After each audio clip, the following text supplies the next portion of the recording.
So in the canon of Lord of the Rings and The Hobbit, the books of The Lord of the Rings and The Hobbit are written by Bilbo and Frodo respectively. So diegetically, like in the universe of the book, these are accounts by Bilbo and Frodo after the fact of what's happened. And I can't help but imagining how much funnier the book would be if it was written by Gandalf.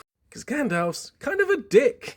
Peregrine Took, the bane of my fucking existence, which is saying something, as I have existed a very long time, also insisted on joining the Fellowship. At which point, I almost insisted that Legolas shoot me in the face with an arrow. Like, in the book, when they're trying to get into Moria with the Enchanted Door and so on, like, after they figured it out, it's kind of stressed that, like, Gandalf is like, oh, well, yes, I'm clearly far too clever to have figured out something. But the reason I couldn't figure it out was because it was so simple a thing, and I'm far too clever for such a... Look, like, if he was recounting this story, it'd definitely be like, oh, and I solved the riddle of the door the first time, definitely, and if anyone says otherwise, tell them to piss off, especially if it's Pippin. Now, I do know that when all's said and done, young Master Pippin and I did rather bond by the end of it all.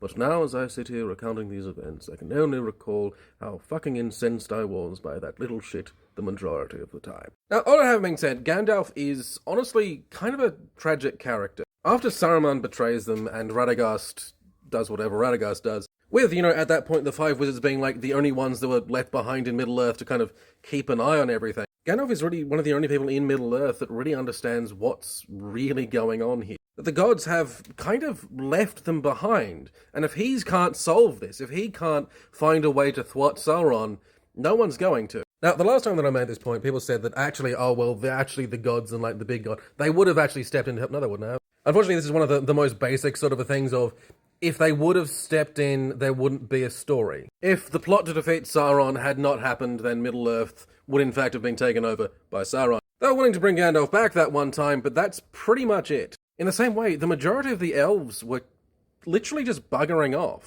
Can you imagine, obviously we can't, but, like, how it must feel to, like, be Gandalf, be the one who really cares about the people of Middle-earth. Like, the film does a really great job of, like, when Gandalf is showing off the fireworks to, like, the kid hobbits, like, he's having a great time. He actually likes people. Not Pippin, but other people. And, like, his gods, his family, his people have all abandoned the people that he cares about now. And it's just like, alright, well, yeah, it's kind of just on you if you want to save them. Soz. Well, we'll bring you back once and give you a makeover, but that's about it. He's also kind of an arsehole. I don't think I get along with him, Frank. Like, he's definitely the kind of guy that, like, if you beat in a game of chess, it'd be like, well, you only won because you used such a simplistic sort of... no. If I had, in fact, underestimated you more, I would have won. He is still a hero. Just kind of a jerk. Also, I would definitely read the book from his perspective. I better be hilarious. Hey, I'm putting up excerpts and short stories and stuff over on Patreon if you'd like to support me. That'd be absolutely lovely of you. Thanks.